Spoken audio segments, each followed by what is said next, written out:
Here in Comal ISD, we've been working on putting together some sample schedules to show families what a remote learning schedule might look like for students. Here we have an example of Andy's schedule, a first grader at Garden Ridge Elementary School. You'll notice that it's very similar to what the day would look like on campus. He has about 3 hours of live instruction with time built in for lunch and specials. You'll notice that Andy also has time scheduled for any special programs or tutoring he might need. What you'll notice that's different is that we have a mixture of live instruction and independent work. Live instruction, noted by this symbol here, is when the teacher is on a Google Meet video conference with the students in the class.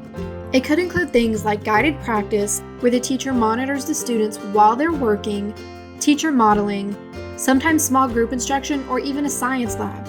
This may also be a time when students are able to ask the teacher questions and receive feedback. Independent work, noted by this notebook symbol, is when the student is not live with the teacher and is instead working on assignments for the course. In this case, Andy could be working on assignments, independent practice activities, discussion posts, lab work. He might even be working with a group of students on a task that the teacher assigned. Looking back at the schedule, you'll notice that even for remote learners, we'll have a dismissal time or after the bell. Just like on-campus students, Andy may have classwork to do after school. The difference for remote learners comes in with some flexibility built in. For example, Andy may not have been able to log in for social studies in the morning, so he has the option of going into his Seesaw account to find out what social studies assignments his teacher needs him to complete that day.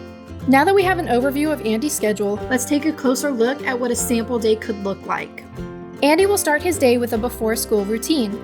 He'll need help from an adult to do a supply check, make sure he has a comfortable workspace, supplies within arm's reach, and maybe even some water or snacks to make sure he has everything he needs for school.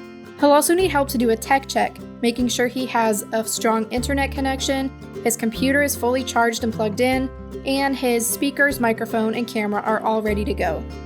Then Andy arrives at school and logs into Seesaw, where he will check for messages from the teacher and assignments. By 8 o'clock, Andy is ready to join his teacher in class in Google Meet for live instruction. And although live instruction ends at 8:15, while he's working independently on classwork, Andy can still reach back out to the teacher for help through Seesaw. After reading and writing, Andy will have live instruction in science and then specials.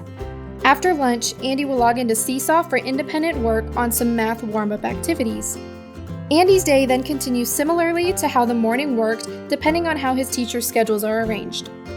After dismissal, Andy will have time to do classwork and catch up on anything he may have missed that day, maybe due to his sister needing the computer during science instruction. And that's okay.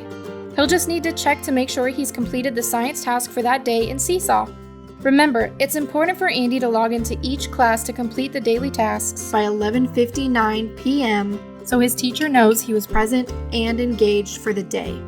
Andy's sample schedule helps illustrate what a day might look like in remote learning for an elementary school student in kindergarten to 2nd grade. This type of schedule will apply similarly with dual language and Spanish immersion.